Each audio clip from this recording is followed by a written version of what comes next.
"It's not theft," he said, smirking, as if those words could erase what I saw. My stepfather had just hit me again for asking about the missing refund from Mom's hospital account. He thought I was too stupid to trace it, but when I zoomed in on the scanned receipt, I saw it. The signature was in her name, dated 2 days after the funeral. A signature she couldn't have possibly written, because by then, she was already dead. My name is Caroline Blake. I am 32 years old, and my world had shrunk to the 4 walls of my late mother's house, suffocating me with the scent of wilting lilies and stale grief. The last of the sympathetic neighbors had departed, leaving behind a platter of untouched sandwiches and a silence that was heavier than any sound. Across the polished mahogany dining table, now buried under stacks of condolence cards and ominous-looking medical bills, sat my stepfather, Harold. He was performing his role as the bereaved husband with a chilling precision. He adjusted the knot of his somber gray tie, ran a hand over his perfectly groomed silver hair, and sighed with the practiced weight of a man carrying a great burden. But his eyes, small and quick, darted around the room, not with sorrow, but with a kind of restless inventory. He was assessing the value of my mother's life.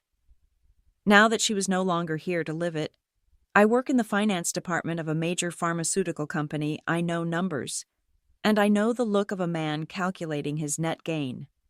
For 2 weeks, since the funeral, I had been the dutiful daughter, sorting through the bureaucratic aftermath of death. It was a grim task, a final accounting of a life measured in co-pays and deductibles. That's when I noticed the discrepancy. A final reimbursement from the insurance company, a substantial sum meant to cover an overpayment on her palliative care. $7,300. It was a ghost in the ledger, noted as received by the provider but absent from her estate's closing account. I cleared my throat, the sound unnaturally loud in the quiet room. "Harold," I began, my voice steady. "Professional." It was the same tone I used at work when questioning a vendor's invoice. I was cross-referencing the final insurance statements. "There's a refund for $7,300 that was issued last week. I don't see it deposited." He didn't look up from the letter he was pretending to read. "It's handled. Caroline, don't worry your head about it." His dismissal was a casual wave of the hand, as if I were a child asking about grown-up matters. But I wasn't a child. I was the one who had spent nights on a hospital cot, the one who had argued with insurance agents until my throat was raw. It was my mother's money. Handled how, I pressed, keeping my tone even. "It needs to be properly logged for the estate. I have the claim submission number if you want to—" I said. He interrupted, his voice dropping an octave, the false grief vanishing to reveal something hard and ugly beneath. "It's handled." He finally looked at me, and his eyes were cold. It was a reimbursement for expenses I covered out of pocket. End of story. My blood ran cold. He had never paid for a thing. My mother's savings, dwindling but meticulously managed, had covered everything. "That's not possible," I said, my voice no longer calm. "Mom's accounts paid for all of it. I have the bank statements." "Harold, where is the money?" I stood up, my chair scraping against the hardwood floor. The pretense was over. This wasn't about paperwork anymore. This was about theft. He rose to meet me, his 6-foot frame casting a long shadow in the dim afternoon light. For a moment, I saw not my stepfather of 13 years, but a cornered stranger. His face was flushed with a rage that seemed to come from nowhere and everywhere at once. "You're calling me a liar," he hissed, stepping around the table. "I'm asking you a question," I shot back, holding my ground. "Show me the deposit slip. Show me where the money went." That's when it happened. The movement was a blur, a sudden, violent crack in the suffocating stillness of the room. His open palm connected with the side of my face. The force of the blow was stunning, a starburst of white-hot pain that shot from my jaw to my temple. I stumbled backward, my balance gone, and crashed into the tall china cabinet against the wall. My mother's collection of porcelain birds rattled on the glass shelves, a frantic, delicate music of my humiliation. I slid to the floor, my head hitting the wood with a dull thud. The room spun, the pain in my cheek a pulsing, rhythmic beat. For a few seconds, there was only the sound of his heavy, ragged breathing and the faint, tinny ringing in my ears.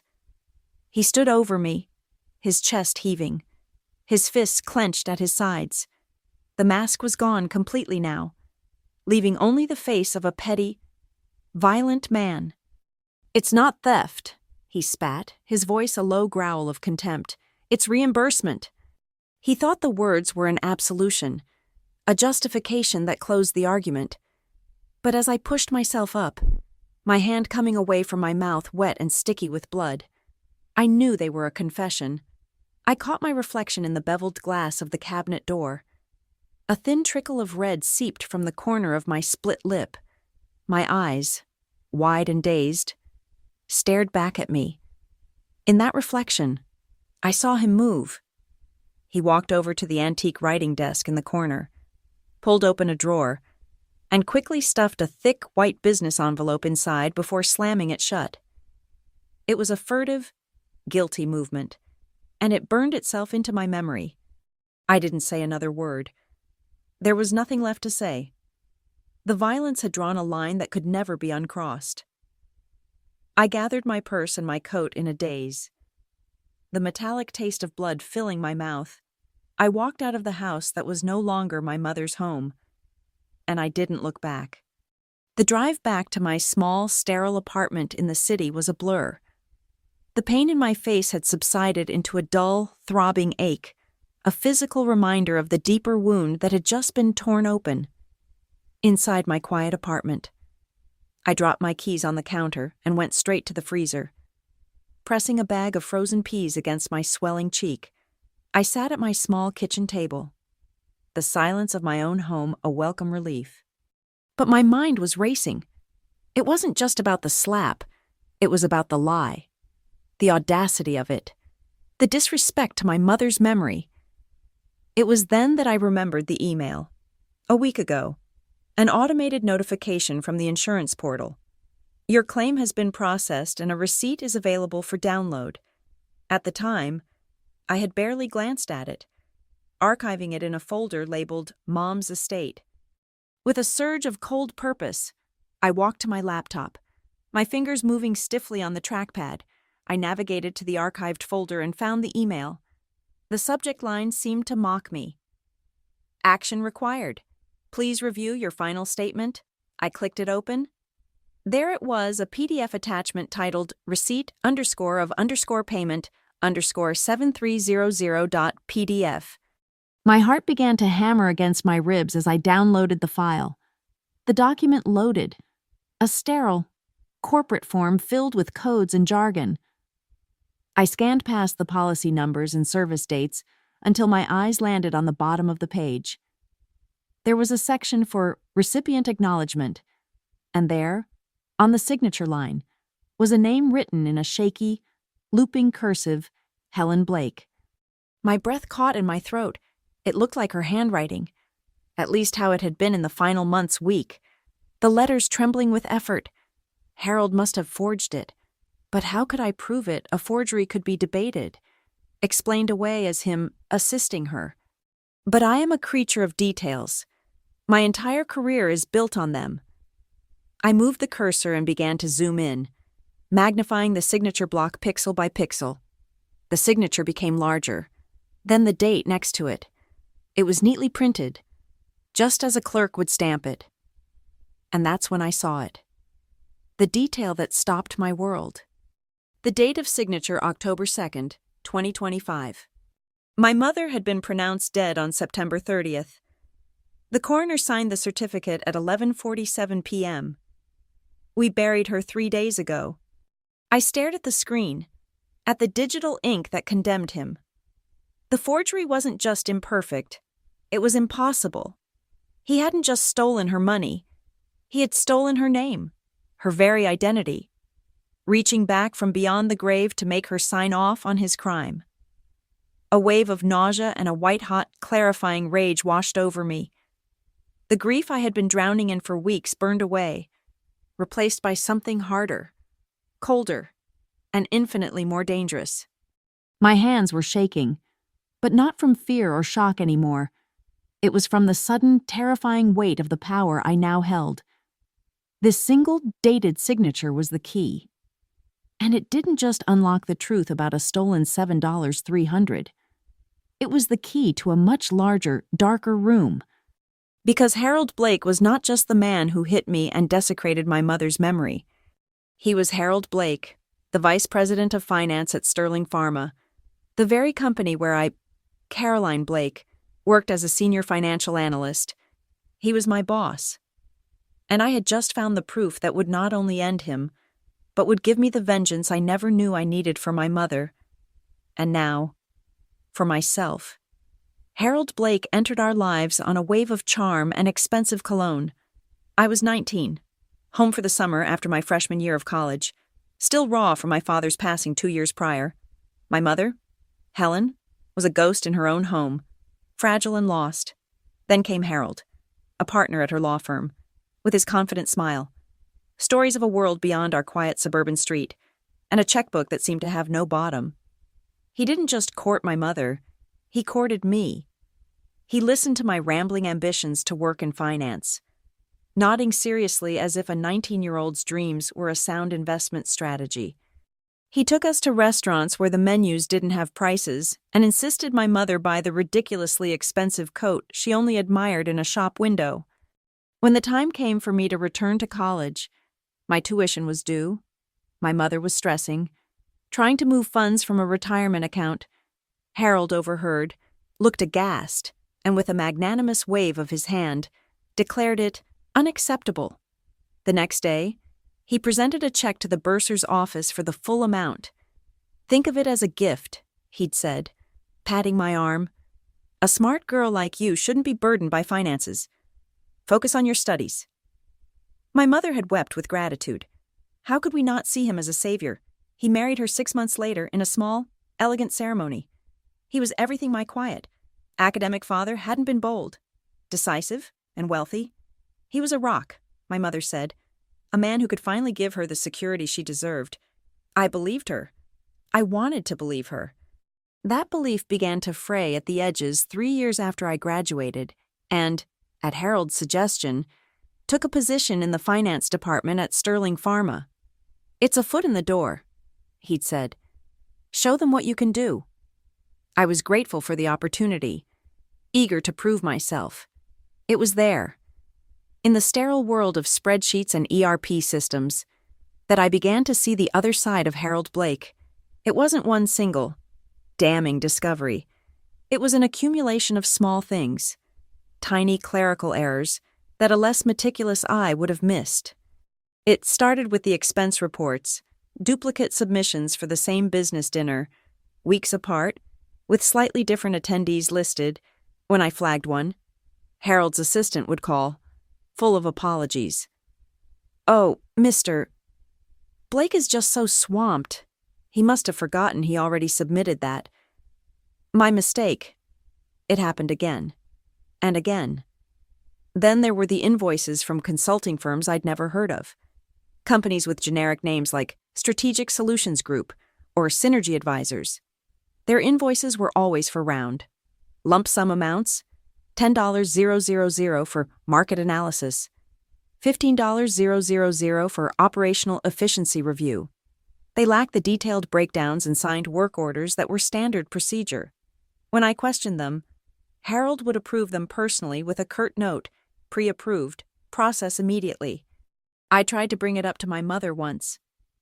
Years ago, we were sitting on her porch swing, sipping iced tea. I phrased it carefully, a hypothetical concern about corporate oversight. "I just see some strange things at work sometimes." I'd said, "Things that don't seem to add up." She'd immediately stiffened, her loyalty to him a shield. "Caroline, Harold is under an immense amount of pressure. He manages a budget of billions, A few invoices might get messy. The man works 60-hour weeks for this family. He's just overworked. Her tone was defensive. A clear warning. It was the last time I ever mentioned it. I told myself she was right. I told myself I was being paranoid. A junior analyst seeing ghosts in the machine. I did my job. Processed the payments he approved. And kept my head down. But now, staring at the impossible signature on that forged receipt, those ghosts were screaming. The slap hadn't just been a burst of anger over $7,300. It was a warning shot. He knew I was the one responsible for the final year-end reconciliation reports. He knew I would be the one to see the numbers that didn't align. He was telling me, in the clearest possible terms, to stop digging. His actions in the weeks following my mother's death suddenly snapped into sharp, terrifying focus. He had treated the finance department not like a grieving husband returning to work, but like a criminal scrubbing a crime scene. I saw him myself. Late one evening when I went back for a forgotten file. He was in his glass-walled office, not poring over condolence emails, but frantically dragging folders on his desktop to a digital recycling bin. He'd ordered a complete server migration for our department, citing updated security protocols. It was a chaotic process, a perfect smokescreen for deleting old records and burying inconvenient transaction histories. He was sanitizing his kingdom, erasing the breadcrumbs that led back to his years of quiet theft. And I was the one who was supposed to sign off on the final picture. Yesterday, while running the preliminary numbers for the year-end report, I had found it. A black hole in the balance sheet. It wasn't a small discrepancy that could be blamed on a misplaced decimal point. It was $73,000. An amount just large enough to be a serious problem, but just small enough that he might have hoped it could be written off as a complex accounting variance. The number mocked me. $7,300 from his dead wife. $73,000 from his company. The pattern was undeniable. He hit me to shut me up. He thought I was just my mother's daughter, soft, emotional, easily intimidated. He thought the blow would send me scurrying away, too frightened to ask any more questions. He underestimated me. He always had. He saw the girl whose college he'd paid for, not the woman who had spent the last decade mastering the very systems he was now using to steal. What Harold didn't know, what he could never have imagined, was my own private insurance policy. 4 years ago, frustrated with the company's clunky and unreliable server backups, I had, on my own initiative, written a simple script. It was a piece of personal genius. A script that routed a blind carbon copy of every single financial document that passed through my workstation, every invoice, every expense report, every wire transfer confirmation to an encrypted, personal cloud server. It was my own off-the-books archive, a safety net I'd created in case of a system crash. I'd configured it, tested it, and then forgotten about it, letting it run silently in the background, accumulating data day after day, year after year. It was my secret ledger. A perfect, untainted mirror of the company's finances. While he was busy deleting files from the company server, he had no idea that pristine copies of every fraudulent transaction he'd ever approved were sitting safely on a server he didn't even know existed. The throbbing in my cheek had subsided, replaced by an icy resolve. This was no longer just about my mother's stolen money or her forged signature. It was about everything. The years of lies, the condescension, the casual way he used her love as a shield for his greed. The mask of the benevolent patriarch had been ripped away, and what lay beneath was rotten to the core. I swore a silent oath in the stillness of my apartment. I would not just expose him, I would annihilate him. I would take back my mother's dignity. Piece by piece, I would strip him of his career, his reputation, and every last dollar he had ever stolen. I would make sure the world saw him not as the powerful VP of finance, but as a cheap, pathetic thief who abused a grieving woman and stole from his own dead wife. I would make his name a synonym for disgrace. My plan began to form, clear and precise, like the columns in a spreadsheet. It would start with his smallest, most personal crime. It would start with that impossibly dated, forged receipt. It was the perfect entry point, emotional, undeniable, and directly tied to him. And I knew exactly where I would present it. The quarterly audit committee meeting was scheduled for next Monday. Harold would be there, presiding with his usual arrogance. He would be expecting me to be silent, broken, and afraid. He would be wrong. The executive conference room at Sterling Pharma was a hermetically sealed bubble of power, located on the 35th floor. Its floor-to-ceiling windows offered a panoramic, godlike view of the city, but inside, the air was recycled and cold. The scent of expensive, freshly brewed coffee did little to mask the underlying tension that always permeated these quarterly audit meetings. I sat at the long obsidian table, my laptop open, my back perfectly straight. My hands, resting on the keyboard, were steady, a stark contrast to the frantic, controlled hammering of my heart against my ribs. At the head of the table, enthroned in a high-backed leather chair, sat Harold. He looked every bit the part of the powerful vice president of finance bespoke suit, a watch that cost more than my car, and an air of bored, unassailable authority. He had greeted me that morning in the hallway with a curt, professional nod, as if the scene in my mother's living room had never happened, as if his handprint wasn't still a faint, ghostly bruise on my cheek, expertly concealed beneath a layer of foundation. He was a master of compartmentalization, a skill essential for a man who lives a double life. The other attendees were the usual players: 2 senior auditors from our internal department, Dean Mercer and a junior analyst of his, the VP of Operations, and a few other department heads who were required to sit through the financial overview. They were all focused on their tablets and notebooks, sipping their coffee, blissfully unaware they were about to become audience members to the first act of a war. "All right, let's get started," Harold announced, his voice booming with practiced confidence. "Caroline, you have the floor. Walk us through the preliminary reconciliation findings for Q4. He gestured to me, a casual flick of his wrist. It was a dismissal and an order wrapped in one. His eyes met mine across the table, and they were flat, empty of everything except a silent, chilling command. Play your part. Say nothing. I took a sip of water, the cold liquid a balm to my dry throat. "Thank you, Mr. Blake," I said, my voice crisp and even. I clicked the remote, and the first slide of my presentation lit up the massive screen at the end of the room. It was titled Q4 2025 Financial Reconciliation Preliminary Overview. Everything was clean, professional, and mind-numbingly routine. For 10 minutes, I spoke the language of our trade, a litany of accruals, variances, and revenue stream analyses. I walked them through asset depreciation schedules and capital expenditure reports. I could feel Harold relaxing at his end of the table, leaning back in his chair. I was being the good, diligent employee. I was following the script. Then, I arrived at the designated slide. "This brings us to a review of non-standard disbursements," I announced, my tone unchanged. Specifically, I flagged a few items under the miscellaneous reimbursements category for the committee's review. I clicked to the next slide. It was a simple, stark table. The title read Analysis of Medical Reimbursements, Q4. The table listed a handful of payments made to employees for out-of-pocket medical costs, a standard, if infrequent, practice for certain travel-related emergencies. There were 4 names on the list. The last one was Blake Helen.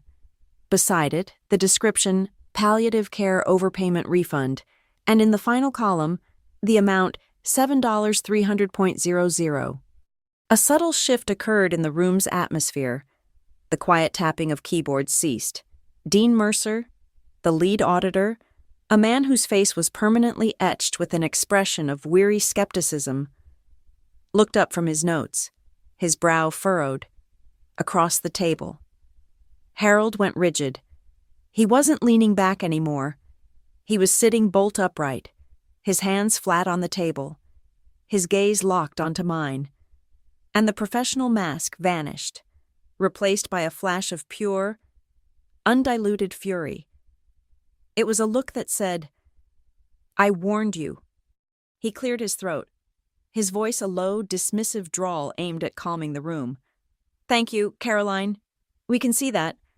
It's just a clerical error," he said, forcing a small, condescending smirk. Clearly a personal family matter that was accidentally processed through the corporate accounts payable system.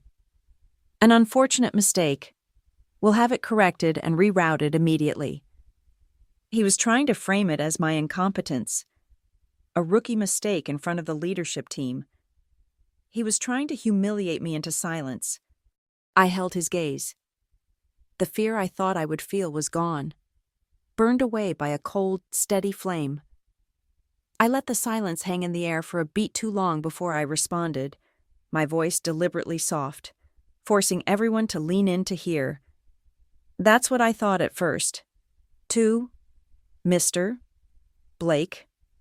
I paused, then delivered the fatal line, until I cross-referenced the approval documentation and checked the timestamps. The silence that followed was absolute. It was no longer a silence of boredom, but one of sharp, sudden intrigue. Even the VP of Operations, a man who usually slept with his eyes open during these meetings, was now staring intently at the screen. Dean Mercer's pen was poised over his notepad. Before Harold could cut me off, I clicked the remote again. The table vanished, replaced by a split-screen image. On the left was a high-resolution scan of the receipt from the insurance company, zoomed in on the signature block. The shaky signature of Helen Blake was clearly visible. On the right was a screenshot from our company's internal digital approval software, the system Harold himself had championed. It showed the same line item. It showed his digital approval. And next to it, highlighted in a damning shade of red, were 2 timestamps. "As you can see," I began, my voice as clinical as a surgeon's, "the insurance provider's document shows a signature date of October 2nd. The funds were received and logged by our system on the same day." I moved the laser pointer to the right side of the screen. However, the internal request for this reimbursement, along with Mr. Blake's digital approval, was created and executed on October 4th, 2 full days later. The system backdated the entry to match the receipt. I let that sink in. I found it unusual for a reimbursement to be approved after it had already been received and logged. It's a significant deviation from standard procedure. I didn't say the words forgery or fraud. I didn't have to. I had simply presented 2 sets of facts that could not logically coexist. I had laid the bomb on the table and let them stare at it. Harold's face was a pale, tight mask of control, but I could see a muscle jumping in his clenched jaw. His knuckles were white where he gripped the edge of the table. He was trapped. To challenge my data would be to admit he was paying attention to a minor clerical error. To ignore it would be to let the seed of suspicion I had just planted in the auditor's minds take root. He chose to amputate. "Thank you, Caroline," he said, his voice dangerously smooth. "Your diligence is noted. There's clearly a system glitch we need our IT department to investigate. We'll take this offline." He turned to Dean Mercer. "Dean, my office will provide your team with a full report on the system's timestamping error by end of day." He had shut me down, but the damage was done. He had been forced to acknowledge the discrepancy in front of the one group of people he couldn't afford to alienate. He swiftly moved the meeting along, but the tone had irrevocably changed. The air was thick with unspoken questions. The meeting concluded 10 minutes later. An awkward, hurried affair. As people began to file out, avoiding my eyes and offering Harold weak, sympathetic smiles, I packed my laptop into its bag, my movements slow and deliberate.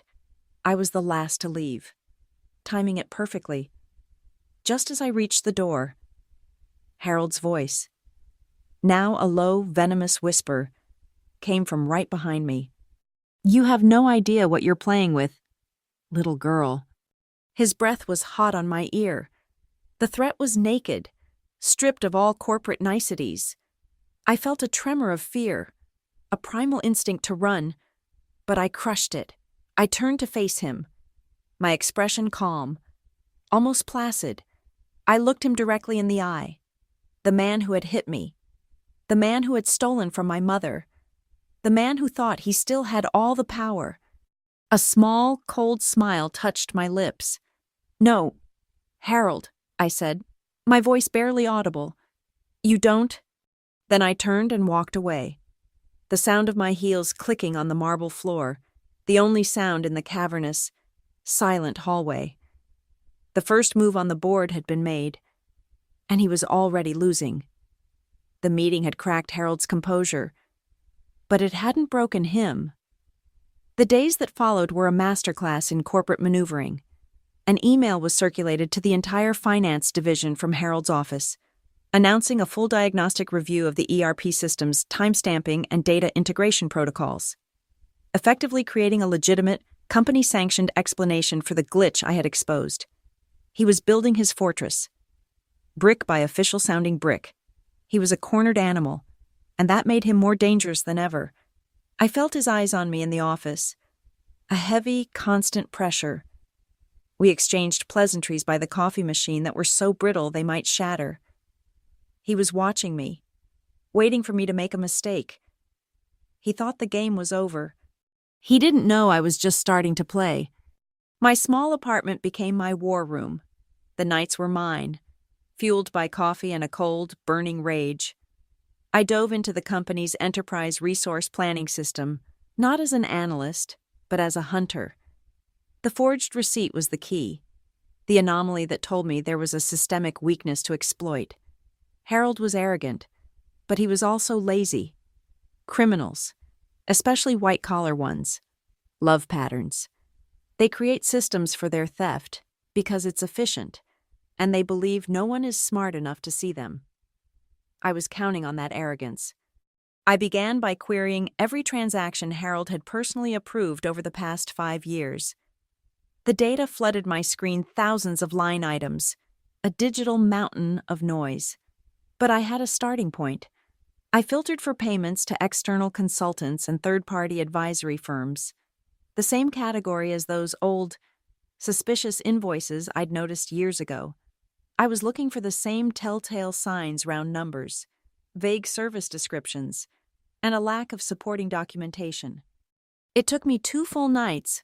On the third night, at 2 a.m., I found it. It was a vendor code I didn't recognize, CBO Consult. It wasn't on the official list of approved vendors. It was a ghost in the machine, a designation he must have created himself. I cross-referenced the acronym with old departmental memos. There it was, in a footnote from a process manual he'd authored 3 years ago, CBO charged by officer. It was a discretionary fund, a corporate slush bucket for miscellaneous expenses approved at the executive level. It was his personal, electronic piggy bank. My fingers flew across the keyboard, my heart pounding in time with the clicks. I isolated every transaction coded to CBO Consult. There were dozens of them, stretching back 4.5 years. Payments of $5, $000, $10, $000, $15, $000, all for services as nebulously defined as strategic planning and market outreach. The total came to a staggering sum, far exceeding the $73,000 discrepancy I'd found in the yearly reconciliation. This was the source. This was the motherlode. But the payments went to different consulting firms with different names. On the surface, it looked like legitimate, if poorly documented, business. But then I looked deeper. I pulled the routing and account numbers for each wire transfer. And that's when the entire scheme unraveled. Every single payment, regardless of the fake vendor name attached to it, was routed to the exact same destination, a single account at a small, independent bank in Wilmington, Delaware. A cold smile spread across my face. Delaware, the haven of corporate anonymity. It was a cliché, the kind of move a man who thinks he's a criminal mastermind, but is really just a greedy fool would make. Adrenaline surged through me. I had the account. Now I needed the name. I navigated to the payment details for the most recent transaction and drilled down into the beneficiary information. My breath caught. The name on the account, HB Advisory LLC. HB. Harold Blake? It was so brazen, so breathtakingly arrogant. It was almost beautiful in its stupidity. He had hidden his theft in plain sight, cloaking it in the initials of his own name. He was daring someone to find it, confident that no one ever would. The next step was to make it undeniable. An LLC is a registered business entity. It has to have an employer identification number EIN issued by the IRS, and that information is public. My hands were trembling slightly as I opened a new browser tab and navigated to the state's corporate registry database. I typed HB Advisory LLC into the search field. I held my breath and clicked Enter. The result loaded instantly. A single entry. HB Advisory LLC. Formed 5 years ago. And there it was. Listed under Registered Agent. The name that would be his ruin. Harold Blake? I leaned back in my chair, the air leaving my lungs in a long, slow hiss. I had him. This wasn't a system glitch or a clerical error. This was a meticulously constructed web of deceit, and I was holding the thread that would unravel it all. But knowledge was not enough. I needed to get this information into the right hands without Harold ever tracing it back to me. The next day, I took a late lunch. I didn't go to a cafe. I went to a print and copy shop 3 towns over, a place I'd never been before. I paid in cash. I logged into my encrypted cloud server, my secret archive, and downloaded the files. I printed everything, the bank statements showing the identical account numbers, the list of shell company names, and the screenshot of the Delaware corporate registry with his name shining like a beacon. I didn't print the forged receipt. That was my ace in the hole. A personal weapon I would keep for myself. This was about the corporate crime. I bought a plain manila envelope and a book of stamps from the drugstore next door. Back in my car. I sealed the documents inside. I wrote no return address. On the front, in block letters, I wrote the address for Sterling Pharma headquarters.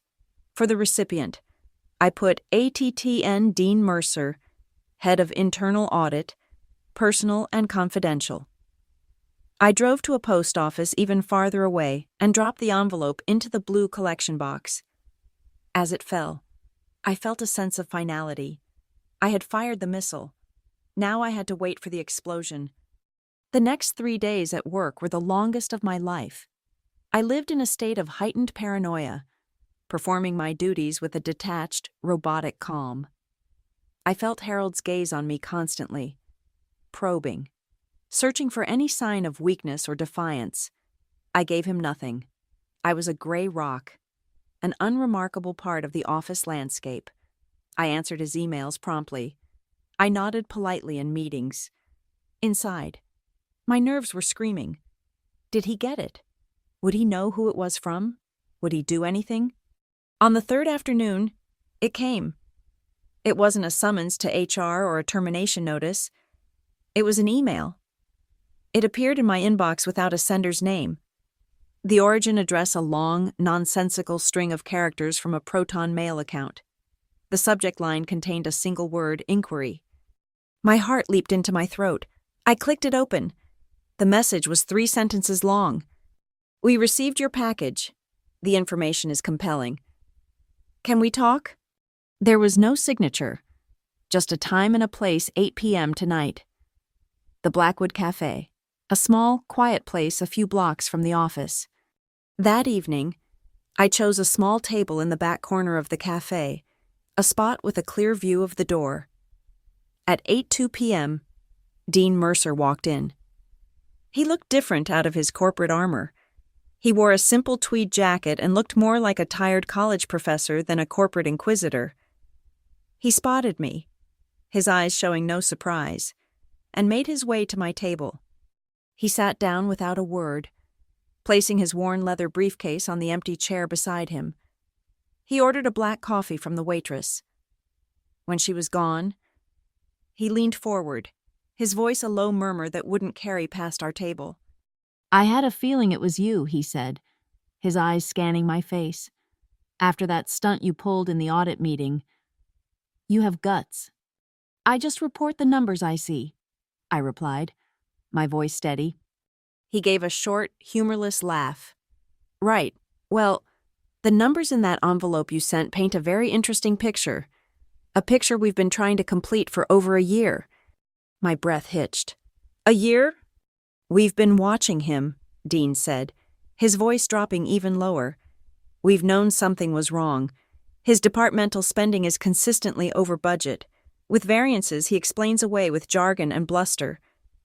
There have been whispers, rumors, but we've never had anything concrete. He's smart. He buries everything deep. You," he said, tapping a finger on the table for emphasis.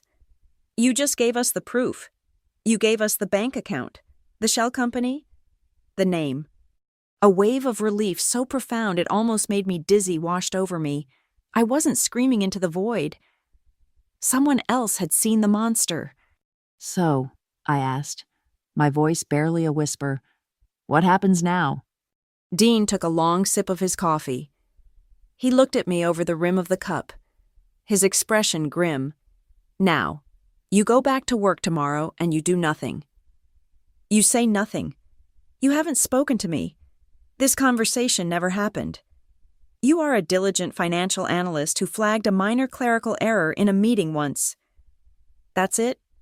But..." "No buts," he cut me off, his tone firm. "This is bigger than you think now. It's an official investigation. We have to build a case that is ironclad, something he can't wriggle out of. We'll handle it from here. The worst thing you could do is tip him off that you know more than you've shown. He's dangerous, Caroline, more than you know. Let him think he's won. Let him get comfortable." He stood up, leaving his coffee half finished. "You've done your part? Now be smart. Stay quiet. Until the day comes." He turned and walked out of the cafe, leaving me alone in the quiet corner, the weight of his words settling over me. The hunt was over, and the trap was now set. Dean Mercer's warning to stay quiet became my mantra. I went to work, I performed my tasks with impeccable precision, and I became a ghost in the hallways. I was unremarkable, invisible, and it was driving Harold insane. The silence from the audit department, a vacuum where he expected repercussions, was clearly unnerving him. A man like Harold doesn't fear a direct attack. He fears a threat he cannot see. A knife he can't tell is coming. His own paranoia began to work against him. After a week of icy silence, his strategy shifted. The predator, realizing his prey had not been scared into its hole, decided to lure it out with poisoned bait. It began subtly. A "good morning, Caroline," that was a little too warm, an offer to grab me a coffee when he was getting his own. Then, he appeared at my desk late one afternoon, leaning against my cubicle wall with a look of practiced paternal concern etched on his face. "I've been thinking," he began, his voice a low, intimate murmur. "We haven't really had a chance to talk since everything. With your mother gone, I feel a responsibility to look out for you. I know things were tense between us at the house. Grief does strange things to people." I looked up from my screen, my face a carefully constructed mask of neutral politeness. "It's been a difficult time." "Exactly," he said, seizing on the opening, "which is why we should have dinner. Just the two of us. To talk. About your mom. About the future. No business. My treat." My internal alarm bells were deafening. This was not an olive branch. It was a reconnaissance mission. He wanted to probe my defenses, to see what I knew, to gauge my intent. But as I looked at his false, caring smile, an idea, cold and sharp, crystallized in my mind. An invitation was an opportunity. I'd like that, Harold, I said, allowing a hint of weary gratitude into my voice. Thank you. 2 days later, a small, elegantly wrapped box appeared on my desk. It was from a high-end jeweler, the kind of place my mother had only ever window shopped at. Inside, nestled on a bed of black velvet, was a slim, silver watch. It was beautiful, expensive, and utterly obscene. A blood money trinket. The card simply read, "Looking forward to our dinner. H." I stared at the box, at the hollow in the velvet where the watch lay, and I knew what I had to do. That evening, I didn't go home. I went to a specialty electronics store in a part of the city I never frequented. I paid cash for the smallest, highest fidelity audio recording device they had. It was no bigger than a grain of rice, with a battery life of over 8 hours. Back in my apartment, I performed delicate surgery on the watch box. With a pair of tweezers and a surgeon's steady hand, I carefully lifted the velvet lining, placed the tiny black device in the hollow underneath, and then smoothed the velvet back down. It was invisible, the perfect Trojan horse. The restaurant was one of those places where the waiters whisper and the lighting is designed to make everyone look richer. Harold was already there, a glass of expensive scotch in hand. He stood up as I arrived, pulling out my chair. The perfect gentleman. He presented the watch box to me again, this time across the table. "A little something," he said with a magnanimous smile.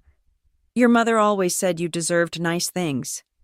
"It's beautiful, Harold. You shouldn't have," I said, my voice catching with just the right amount of feigned emotion. I left the box sitting on the table between us, its invisible ear open and listening. For the first hour, he played his part beautifully. He told charming anecdotes about my mother, reminisced about their first trip together, and asked about my career aspirations with that same false sincerity he'd used on me when I was 19. I played my part just as well. The grieving daughter, the dedicated employee, sharing a sad, nostalgic meal with the man who was all the family I had left. The entire conversation was a lie, a delicate dance of deception over a $300 steak. It was after the second glass of wine that he finally made his move. He leaned forward, his voice dropping, his expression turning serious. "Caroline," he said, "I want to apologize for my behavior at the house a few weeks ago. I was not myself, the stress, the loss. It was inexcusable for me to lose my temper." I understand, I said softly. "I also know," he continued, swirling the amber liquid in his glass, "that you're extremely bright. You see things other people miss. That's what makes you so good at your job." He paused, his eyes locking onto mine. "But the corporate world is a complicated place. Sometimes things that look one way on paper are actually something else entirely. A good analyst knows which threads not to pull."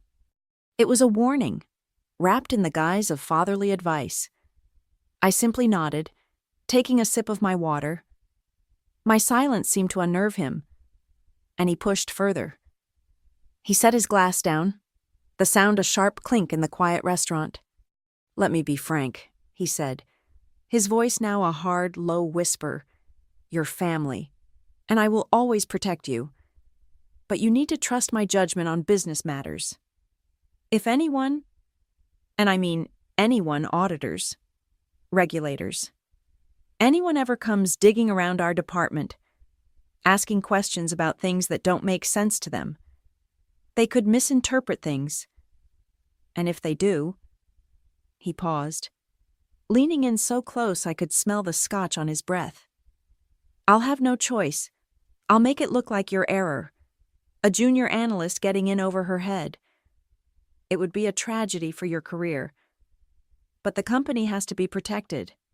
There it was, the threat, laid bare. It wasn't just a confession of his crimes. It was a confession of his intent to make me the scapegoat. The tiny device in the box, a few inches from his mouth, was capturing every single, damning syllable. A cold, victorious calm settled over me. I looked at him, the man who thought he was delivering a checkmate. I allowed a small, sad smile to touch my lips. Then I better make no mistakes, I said. The answer seemed to satisfy him. He leaned back, the charming mask slipping back into place. Believing he had successfully put the fear of God into me, he thought he had just won.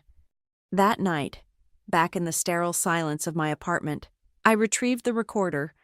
I put on my headphones and listened to the recording twice. His voice, stripped of the restaurant's ambiance, was clear, arrogant, and utterly self-incriminating. I saved the audio file, naming it Insurance.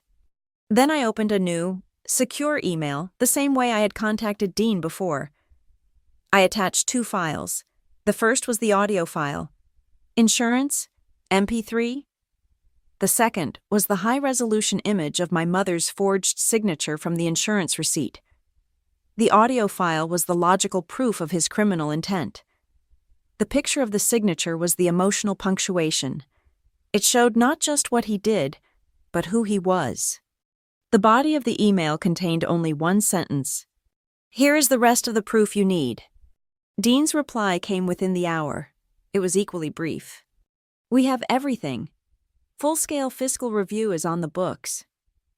Stay dark." I knew Harold would be notified of the full audit. It was standard procedure, but he would see it as a formality, a response to the system glitch I'd flagged. He would have no idea it was a targeted strike. A few days later, a company-wide calendar notification was posted. Annual fiscal review, all finance personnel required. The date was set for October 15th. My blood ran cold. October 15th. It was my mother's birthday. I didn't know if Dean had done it on purpose, or if it was just some cruel, cosmic coincidence. But it felt like a sign, a confirmation from the universe that this was not just business. This was justice. On the morning of the 14th, the day before the audit, I bought a large bouquet of my mother's favorite flowers, white lilies. I drove to the cemetery. The air was crisp and cool. I knelt and placed the flowers in front of the polished granite headstone that read, Helen Blake.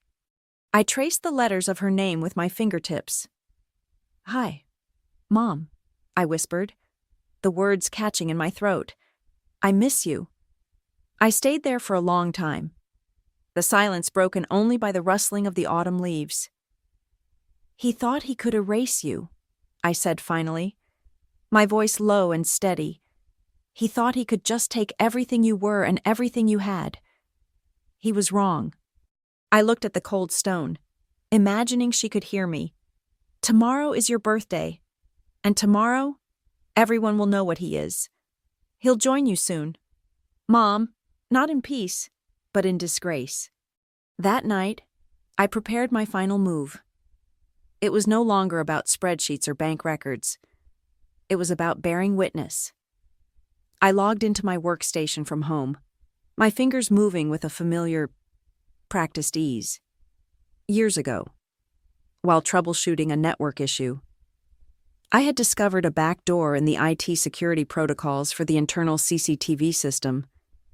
It was a flaw I'd noted, reported to a lazy supervisor who never fixed it, and filed away in my memory. Now, I used it.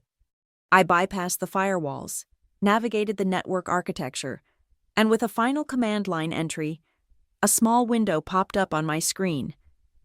It was a live feed, grainy but clear. It was the view from the small, dome-shaped security camera mounted in the corner of Harold Blake's office. I made the window full screen. I could see his empty desk, his leather chair, the skyline glittering behind him. I had done everything I could. I had laid the trap and provided the evidence. Now, all that was left to do was watch. The morning of October 15th dawned crisp and brilliantly clear. A perfect autumn day. From my desk, I watched the city wake up, the sunlight glinting off the steel and glass towers. It was a beautiful day for an execution, I had arrived at the office 2 hours early, my movements calm and deliberate.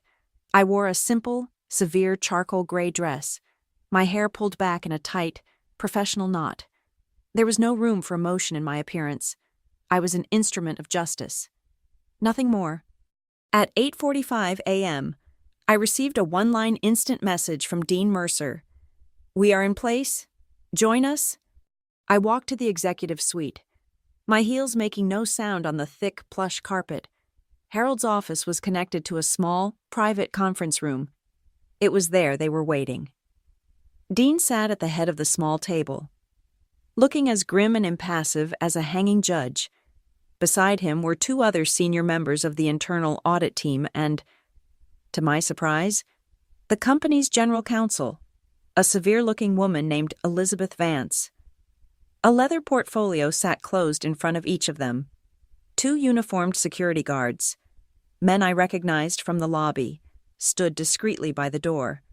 Their presence electrified the air, transforming the room from a corporate meeting space into a holding cell. I took my assigned seat, a chair slightly apart from the main table. On the surface, my role was that of a junior associate, tasked with taking the minutes. I opened my laptop and created a new document, my fingers poised over the keyboard. My screen was a blank white page, a silent witness waiting for the story to be written. At precisely 9:00 a.m., we heard him coming. The confident stride, the cheerful whistle that always preceded his arrival. The door to the conference room was slightly ajar, giving us a perfect view of his office entrance. He swept in, placing his briefcase on his desk, radiating the easy arrogance of a man who owned the world and everyone in it. He turned, and for the first time, saw the group waiting for him through the glass wall of the conference room. He stopped, his whistle dying on his lips. A flicker of annoyance crossed his face, quickly replaced by a mask of professional curiosity. He straightened his tie, smoothed his suit jacket, and walked into the conference room, closing the door behind him. The click of the latch sounded like a gunshot in the silent room. "Well," he began, his voice booming with forced bonhomie, "to what do I owe the pleasure of this full committee hearing? I wasn't aware we had anything of this magnitude on the docket." He looked around the table, his eyes finally landing on me. For a fraction of a second, his smile tightened. He saw me, the minute-taker, and dismissed me as part of the furniture. He turned his attention to Dean. "A routine check. I presume let's get on with it. I have a tea time at 2. Dean Mercer did not smile. He gestured to the empty chair at the opposite end of the table from him, an unspoken invitation for the accused to take his seat. "Have a seat, Harold," he said, his voice flat and devoid of any warmth. "No, this one's special." Harold's jovial facade began to crumble. He sat down slowly, his movements suddenly stiff and cautious. He looked from Dean to the general counsel, his eyes narrowing. "What is this about, Dean?" Instead of answering, Dean slid one of the leather portfolios across the polished table. It stopped directly in front of Harold. "We've concluded our review of the Q4 disbursements," Dean said, "and in the process, we uncovered a series of significant multi-year irregularities." Harold stared at the portfolio but didn't open it. "Irregularities can be explained," he said, his voice tight. "That's what these reviews are for." "Indeed," Dean agreed. "So perhaps you can begin by explaining this." He nodded to the portfolio. "Open it." With a deep sigh of theatrical impatience, Harold flipped open the cover. Inside, on the top of a thick stack of documents, was the printout of the Delaware Corporate Registry. The name HB Advisory LLC was at the top, and halfway down the page, his own name, Harold Blake, was circled in red ink. The change in him was immediate and profound. It was as if a switch had been flipped, plunging his entire being into a state of high alert.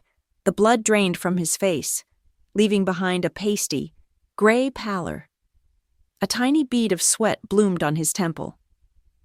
He stared at the page, his confident posture collapsing inward, his shoulders slumping as if under an immense, invisible weight. He knew, in that instant, that the game was up. Our investigation, Dean continued, his voice a relentless, dispassionate drone, has traced over $400,000 in uninvoiced, unauthorized payments from this company's discretionary accounts into this LLC over the past 5 years. An LLC registered to you, an LLC with a bank account in Delaware for which you are the sole signatory. Dean paused, letting the weight of the accusation settle in the suffocating silence. Harold's mouth opened, but no sound came out. He looked like a fish gasping for air. And that was my cue. I stood up. Every eye in the room swiveled to me. Harold looked at me as if seeing me for the first time, a dawning horror in his eyes. He was finally connecting the dots. The audit meeting. The girl he had hit. The girl whose mother he had robbed. I walked to the table, my steps measured and even. From a folder I had carried in, I removed a single sheet of paper. I placed it gently on top of the corporate registry printout. Directly in front of him, it was the scanned receipt from the insurance company. My mother's forged signature and the impossible date were magnified. Undeniable. Harold looked down at the paper. A choked, guttural sound escaped his throat.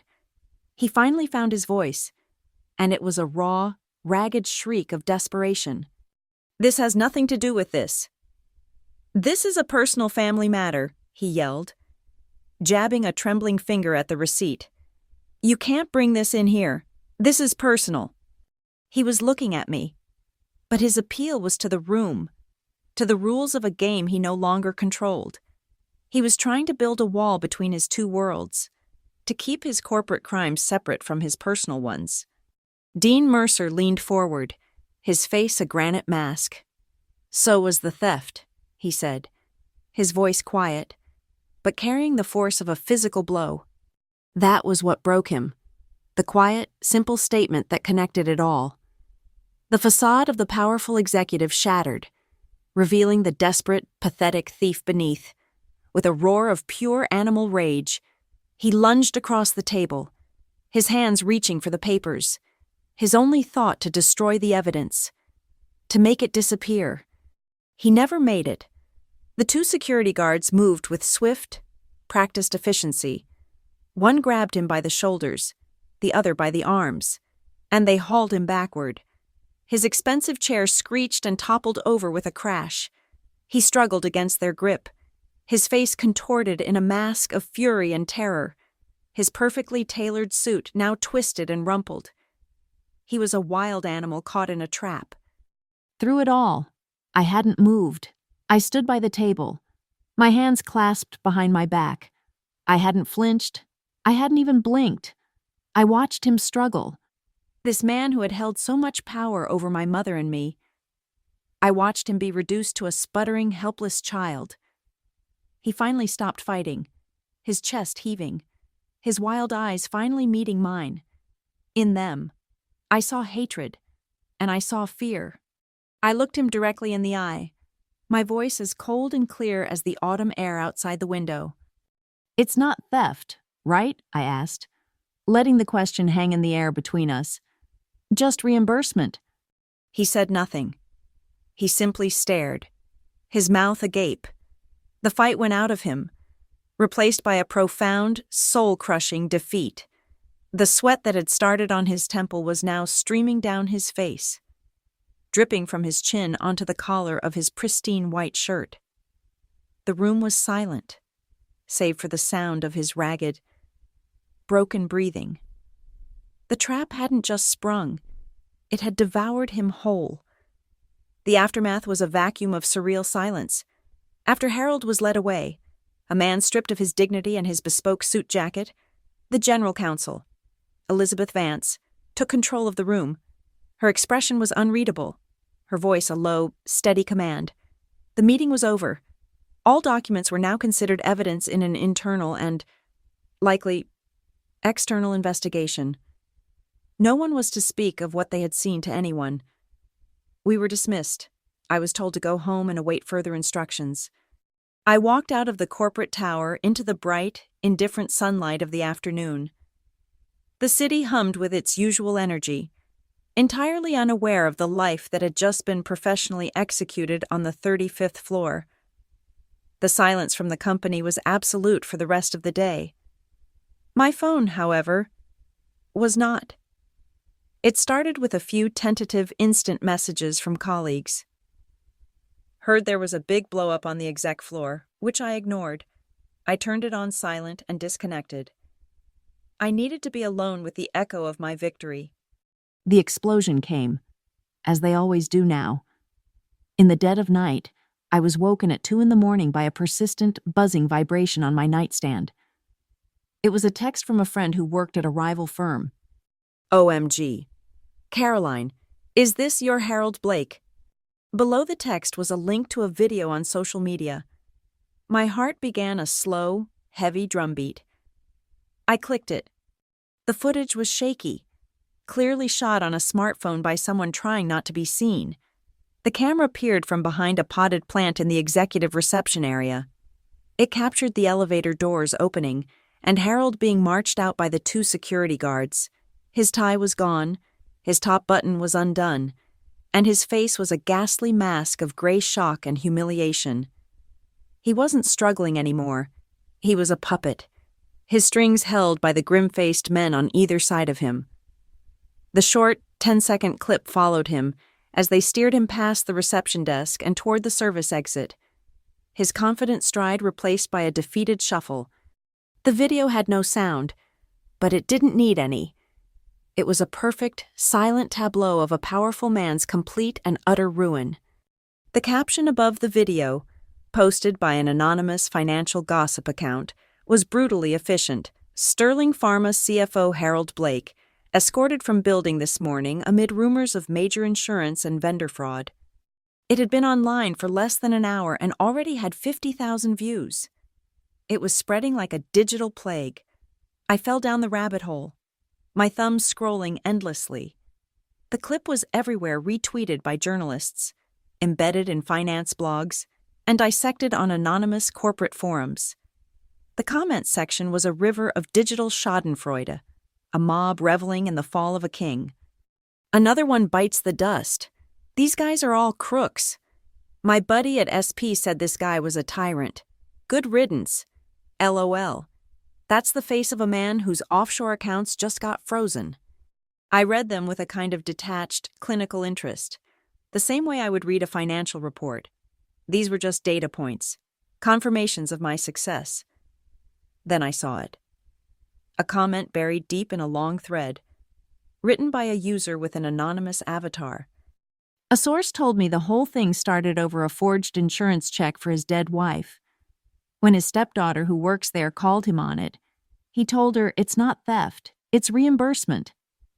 Looks like it was theft after all. My blood ran cold. Someone in that room had talked. Dean, maybe, or one of the other auditors, leaking the most poetic, damning detail of the entire affair to a journalist or a trusted friend. The personal story, the hook, was now public. It had given the scandal a heart, a narrative that people could latch onto. It was no longer just about numbers on a spreadsheet. It was a story of family betrayal, of a greedy man stealing from his dead wife. Harold wasn't just a corporate criminal anymore. He was a monster. I closed the app. I didn't comment. I didn't like. I didn't engage. The digital mob needed no encouragement from me. I simply opened the video again, saved the file directly to the secure drive on my laptop, and placed it in a folder labeled Trophies. It was my proof, not for a court of law, but for myself. It was the receipt for my revenge. By sunrise, the story was a lead item on every major financial news network. Sterling Pharma was in full crisis mode. Their PR department released a terse, bloodless statement before the market opened. Sterling Pharma has suspended Vice President of Finance Harold Blake, pending a full internal investigation into allegations of financial misconduct. The company is cooperating fully with the relevant authorities. We have no further comment at this time. The articles were brutal. Corporate scandal at Sterling Pharma involves allegations of fraud and shocking family ties. They mentioned that his assets had been frozen by a court order. Pending the investigation, they detailed his career, his supposed successes, all of it now tainted, framed as the prelude to his spectacular downfall. He was financially and socially annihilated in the space of a single news cycle. At 10 a.m., my phone rang. The caller ID showed a restricted number. I answered. The voice on the other end was calm, authoritative, and belonged to Marcus Thorne, the CEO of Sterling Pharma. "Miss Blake," he began, without any preamble, "you have had a front-row seat to the recent disruption in our finance department." There was a long pause. He wasn't asking a question. "The board and I have reviewed your file.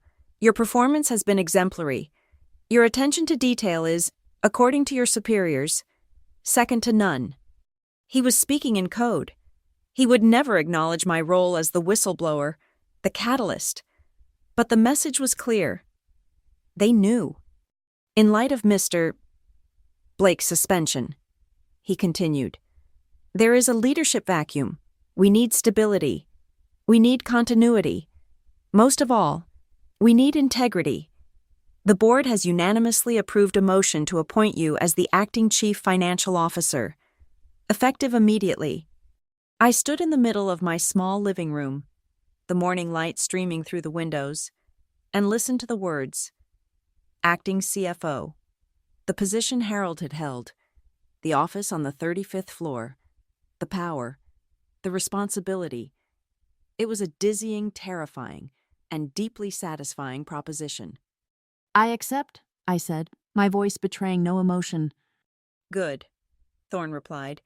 "Your security access has been updated. A car will be at your apartment in 30 minutes to bring you to the office.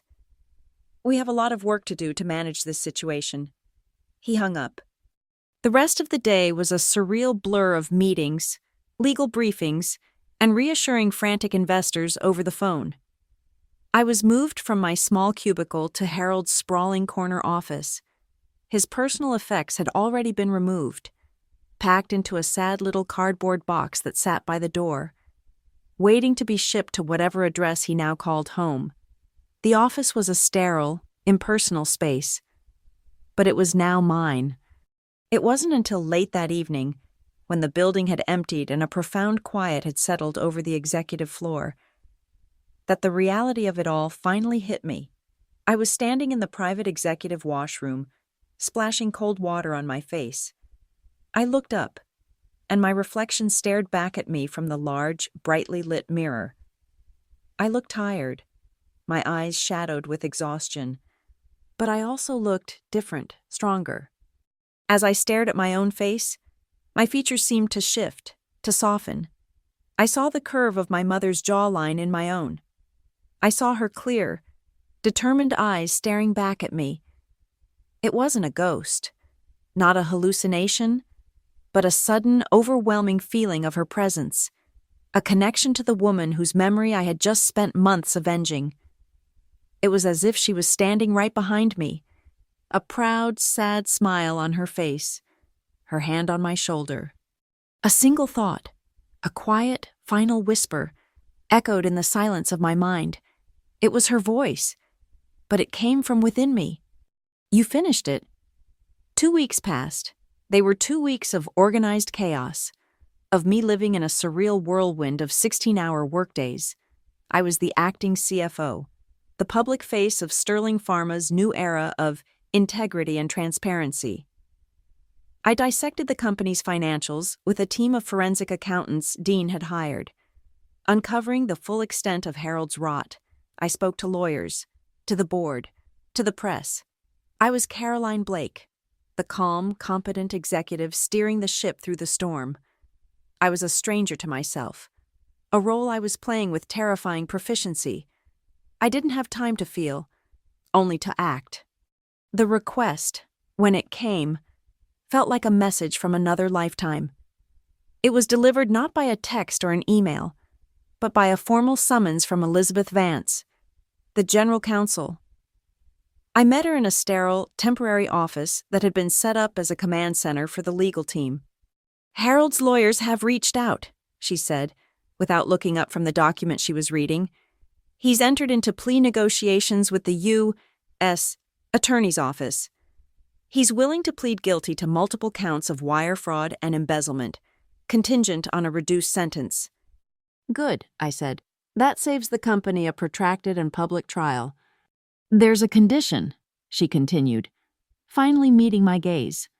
Her eyes were sharp, analytical. "He's requesting a meeting. With you. Alone." A cold stillness settled over me. "Why?" "His lawyer claims he wants to offer a personal apology. The prosecutors think it's a final, desperate attempt at manipulation, but his cooperation on untangling the offshore accounts is tied to it. They've agreed to allow it, in a controlled environment. You are under no obligation to accept." I thought of the man in the video, the defeated shuffle, the gray face. I thought of the man who had hit me. I thought of my mother's name, forged on a document that sealed his fate. I had seen his professional ruin. I realized, with a chilling sense of finality, that I needed to see his personal ruin, too. I needed to look him in the eye one last time. "I'll do it," I said. The room was in a drab, anonymous government building downtown, a place that smelled of stale coffee and bureaucratic despair. It was small, square, and painted a soul-crushing shade of beige. A single, harsh fluorescent light panel hummed overhead, casting a flat, clinical glare on everything. There was a cheap metal table bolted to the floor and 3 chairs, 2 for us, 1 for the lawyer who sat in the corner. A silent, bored observer. There was a one-way mirror on the wall, and I knew that on the other side, a federal agent was watching. It was the coldest, most soulless room I had ever been in. It was the perfect place for this conversation. I was there first. When the door opened and they brought him in, I almost didn't recognize him. The bespoke suits, the confident posture, the arrogant energy, it was all gone. He had lost a significant amount of weight, his face hollowed out, his skin the color of old parchment. He wore a standard issue, faded orange jumpsuit that hung on his diminished frame. His silver hair was unkempt. He looked old. He looked small. He was a ghost. He shuffled to the chair opposite me and sat down, his movements slow, his eyes fixed on the tabletop. He wouldn't look at me. The silence stretched, thick and heavy, broken only by the incessant hum of the fluorescent light. Finally, he spoke. His voice, once a commanding boom that filled boardrooms, was now a dry, rasping whisper. "It was all her money anyway," he said, still staring at the scarred surface of the table. The words were not an apology. They were a justification, a pathetic, last-ditch attempt to reframe his crime in a way that made him the victim of circumstance. The market was down. My investments, they weren't doing well. I knew she had that account, just sitting there. I was going to pay it back. I just took what was left. I listened to his weak, self-pitying excuse. I felt nothing. No anger, no pity, not even contempt. There was only a vast, cold emptiness. He still didn't get it. He never would. He thought this was about money. "You forged a dying woman's name," I said. My voice was quiet, but it cut through the silence like a shard of glass. That made him look up. His eyes, bloodshot and weary, finally met mine. In them, I saw not malice, but a profound and pathetic bewilderment. He was a man who had been so thoroughly beaten, he no longer understood the rules of the game. His shoulders slumped, a final, complete admission of defeat. His head bowed. "I thought you'd never see it," he whispered to the floor. "You were always so busy, so focused on your own career. I never thought you'd look that closely at her little accounts." It was a mistake. It was a mistake. Not the theft, not the forgery, not the years of lies. The mistake was getting caught. The mistake was underestimating me. I reached into the folder I had placed on the table. I slid out a single sheet of paper and pushed it across the table toward him. It was a certified copy of the insurance receipt. The one the D.A.S. office had provided me. He flinched as if it were a snake, his eyes darting from the paper back to my face. I have the original, I said softly. I reached into my purse and pulled out a small, folded document. It was the receipt I had printed that first night, the genesis of his downfall. I unfolded it and held it up between us. Then, with my other hand, I took out a lighter. His eyes widened in confusion. I flicked the lighter, and a small, steady flame bloomed in the cold room. I held the corner of the paper to the flame. It caught immediately, the corner blackening and curling. A wisp of gray smoke rose toward the ceiling. I held it as it burned, my fingers close to the heat, watching the flame consume my mother's forged name, consume the impossible date, consume the evidence of his crime. I was not destroying evidence. I was performing a ritual. I was closing a circle. The paper's purpose was served. I saw it, I said, my voice as calm and steady as the flame. I dropped the last burning corner of the paper into a heavy glass ashtray on the table, where it turned to a fragile black ash. And so did they. His gaze followed the last wisp of smoke. He looked from the ashes back to my face. He understood. The proof wasn't the paper anymore. The proof was in the prosecutor's files. The proof was in the news articles. The proof was in my memory. There was nothing left to destroy. And that's when he broke. A sound, a terrible, wrenching sob, tore from his throat. It wasn't the sound of remorse. It was the sound of utter, hopeless defeat. He buried his face in his hands, his body shaking with ragged, gasping cries. They were the tears of a man who had lost everything and knew, with absolute certainty, that he would never get any of it back. He wept for his lost money, for his lost reputation, for his lost freedom. He wept for himself. He did not weep for my mother. I stood up. I had seen what I came to see. I had heard what I came to hear. There was nothing left for me in this room. I looked at the pathetic, sobbing shell of the man who had once been my stepfather, and I felt nothing. The final ember of my rage had been extinguished, leaving behind only the cold, gray ash of victory. I turned and walked to the door without looking back. My hand was on the knob when his lawyer spoke for the first and only time.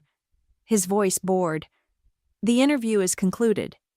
I opened the door and stepped out into the hallway. The door clicked shut behind me, the sound echoing in the empty corridor.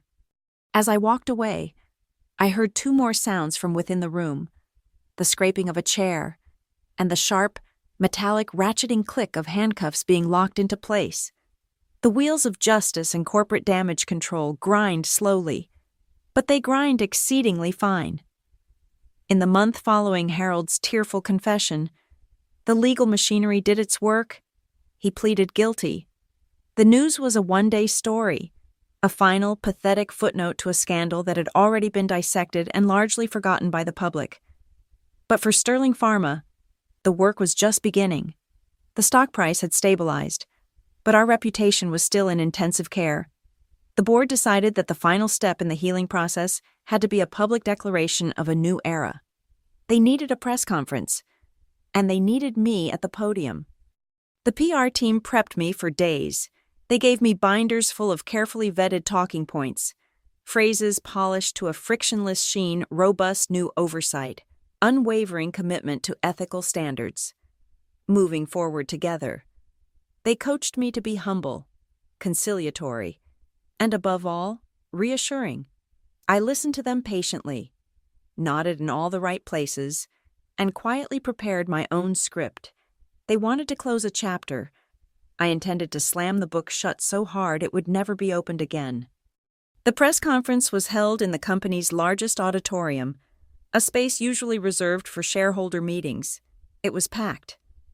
Every major financial news outlet was there, their cameras lined up in the back like a firing squad. The room was hot, overwrought with the glare of television lights and the low, hungry hum of 100 journalists waiting for a story. I stood in the wings, watching Marcus Thorne, our CEO, warm up the crowd with a bland corporate preamble. He looked out at the sea of faces, a captain assuring his passengers that the iceberg had only caused minor, repairable damage. Then, he turned. "Oh, and now," he announced, his voice resonating with false confidence, "it is my distinct honor to introduce the woman who will be leading our financial division into this new era of transparency and integrity. Please welcome our new Chief Financial Officer, Miss Caroline Blake." A polite, scattered applause rippled through the room. I walked from the darkness of the wings into the blinding white light of the stage. Every camera lens swiveled to follow me. The sound of shutters was a deafening, percussive roar. I felt like a specimen under a microscope. Every flaw, every hesitation, magnified 1,000 times. But I felt no fear. I walked to the heavy oak podium, adjusted the microphone, and looked out. Not at the crowd of faces, but directly into the soulless, red-lit eyes of the television cameras. I was not speaking to the room. I was speaking to the world. I let the silence stretch, forcing them to lean into my stillness. I set aside the note cards the PR team had prepared for me. "Good morning," I began, my voice clear and cold, amplified to fill every corner of the room. For the past several weeks, this company has been the subject of intense and unflattering scrutiny, and rightly so. There was a profound breach of trust, not just of corporate policy, but of basic human decency. That breach has been addressed. The individual responsible has been held accountable.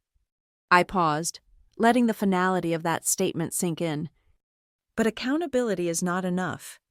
We are here today not to talk about the failures of the past, but about the unbreachable standards of the future. For too long, at this company and many others, corporate integrity has been treated as a matter of paperwork, of compliance checklists and reports filed away in dusty archives. That culture is over. I leaned slightly into the microphone, my eyes still locked on the cameras. Effective today, we are instituting a new and very simple guiding principle at Sterling Pharma. Integrity is not paperwork, it's proof. It is proven not in hollow words spoken at a press conference, but in transparent actions, meticulously documented and relentlessly verified.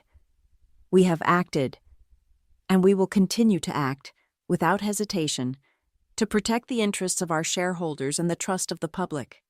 I finished and stood back from the podium. My speech had been less than 2 minutes long. A nervous-looking PR handler stepped forward to moderate the quanda, but a journalist from the Wall Street Journal was already on her feet, her voice cutting through the quiet. "Miss Blake, a question," she called out, sharp and insistent.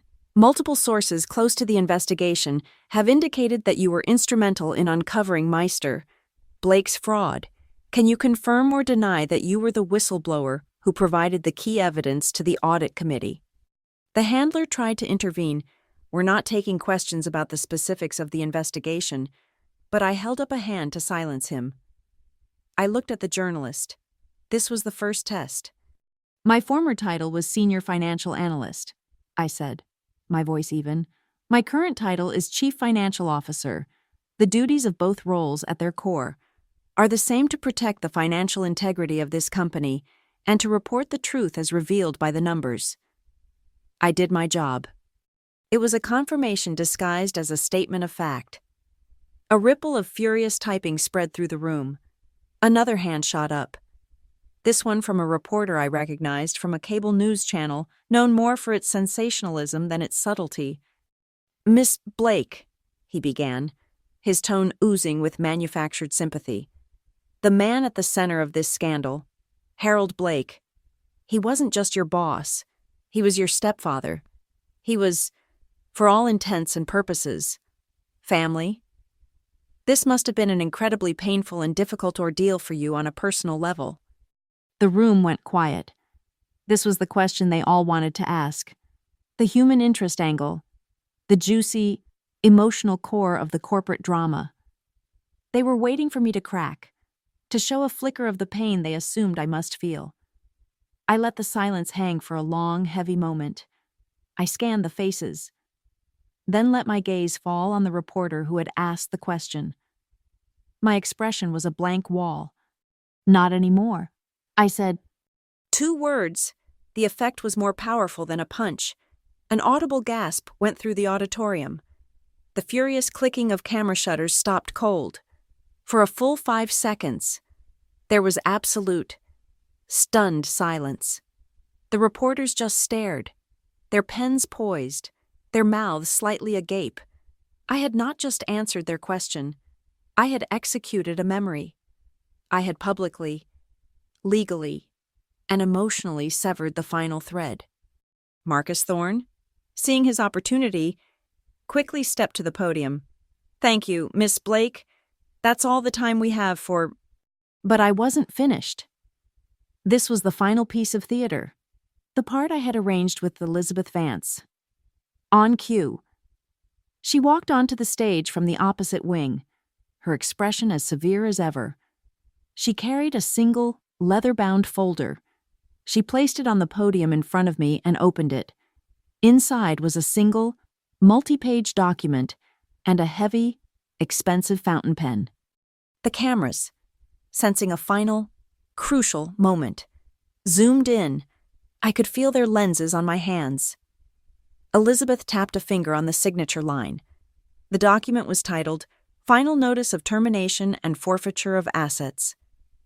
It was the legal instrument that clawed back every penny Harold had ever received from the company salary. Bonuses, unvested stock options, pension contributions. It was his complete and total financial erasure. I picked up the pen. The weight of it felt good in my hand. In the utter silence of the room, the only sound was the wet, scratchy sound of the nib moving across the thick, watermarked paper. I signed my name, Caroline Blake, with a firm, deliberate stroke. As the final flourish of the E left the pen, I leaned forward, my lips almost touching the microphone. I spoke a final, quiet sentence, a whisper meant only for me, for the ghosts in the room, and for the sensitive boom mics hanging just overhead.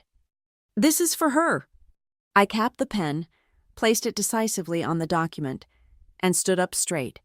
I gave a single, sharp nod to the silent, watching room. Then I turned and walked off the stage, back into the shadows. Leaving the CEO and the lawyers to manage the bright, chaotic glare of the aftermath. The city outside my window was a galaxy of indifferent lights, a million stories playing out in the dark. None of them mine. The storm had passed weeks ago. The news cycle had moved on. Sterling Pharma, under new leadership mine, for a time, had issued its apologies, paid its fines, and returned to the quiet, relentless business of making money. My part in the drama was over. A footnote in a corporate scandal. I had done what was required, stabilized the company, and then, to the board's profound shock, I had resigned. My work there was done. My new life was quieter, housed in a small, clean office 300 floors below the executive suite I had briefly inhabited. The air here was my own. The silence was my own, and the work was my own. But tonight, I was home, in an apartment that finally felt like a sanctuary rather than a holding cell. There was one last piece of business to attend to, a final, personal reconciliation. My laptop hummed softly on the polished surface of my desk. My movements were slow, almost ritualistic, as I navigated through archived folders to an email I hadn't opened since that first, terrible night. The subject line was still the same. Action required. Please review your final statement. I opened the PDF. The sterile corporate form filled the screen, A document that had detonated a man's life and rewritten my own. I ignored the jargon, the numbers, the cold accounting of a life's end. My fingers moved on the trackpad, and the image zoomed, the pixels expanding, the digital artifact becoming a landscape. I zoomed until all that was left was the very bottom of the page, the signature block, magnified until the fibers of the scanned paper were visible. There it was, the shaky, looping cursive of a name. The name of a woman who was already ash when this ink was supposedly put to paper. Helen Blake, signed. The sight of it no longer filled me with the white-hot rage it once had. The fury had burned itself out, leaving behind a cold, hard certainty, like bedrock exposed after a wildfire. I looked at the forged signature, at the ghost of my mother's hand, and I spoke to the quiet, empty room. The words were a whisper, a final closing of an account that no one else in the world knew was still open. "You didn't sign this, Mom," I said softly, my voice steady, "but I did sign your justice." As the last word left my lips, a soft chime emanated from my phone. Lying face down on the desk, it was a sound I had been waiting for, a final punctuation mark I knew was coming. I picked it up. A single encrypted text message from my contact at the U.S. Attorney's Office. It was as brief and clinical as the end of life itself. Case closed. Official sentencing record attached. Convicted on all counts. I read the words. I didn't open the attachment. I didn't need to know the number of years. The number was irrelevant. He was already gone, erased from the world that mattered. A profound, quiet finality settled over me. I had done it. It was finished. My thumb hovered over the email on my laptop screen. The image of the receipt, the genesis of it all, glowed back at me. It was a weapon that had served its purpose, a key that had unlocked its door. I no longer needed it. It was a part of my history, not my future. I dragged the email to the trash icon. A small animation showed the paper crumpling. Then, I right-clicked on the trash can and selected Empty Trash. A confirmation box appeared. Are you sure you want to permanently delete these items? I clicked yes. It was gone. I leaned back in my chair, the leather sighing softly. I turned my head and looked out the large window into the night. The dark glass of the building across the street acted as a perfect, black mirror. For a moment, all I saw was my own silhouette against the lights of my apartment. Then, my eyes focused, and I saw the reflection of the light coming from my own office window behind me. It was a sign, the letters projected backward, but still legible in the mirror of the night. The sign did not say Sterling Pharma. It read, Blake & Company, Forensic Accounting. It was a small company. It was my company. I had walked away from the corner office, from the corporate jet, from the world Harold had built and I had inherited. I had taken nothing from him, nothing but the skills he had forced me to learn and the name he had tried to tarnish. My name? Blake. There was no Harold Blake anymore. There was only me, Caroline. The physical receipt was gone, deleted, turned back into the meaningless digital noise from which it was born. But I knew I would never forget it. I would see it in my mind's eye for the rest of my life, the shaky signature, the impossible date, the silent, screaming lie. It was a scar, a memory, a foundation. It was the proof, because some transactions are final. Some debts are absolute, and a receipt, whether it exists on paper or in memory, never lies. Thank you so much for listening to my story. It means the world to me that you took the time to hear it. I'd love to know where you're listening from, so please drop a comment below, and let's connect and share our thoughts. If you enjoyed this, please consider subscribing to the channel and liking the video. And to help this story reach even more people, you can give it an extra boost by hitting the hype button. Your support makes all of this possible.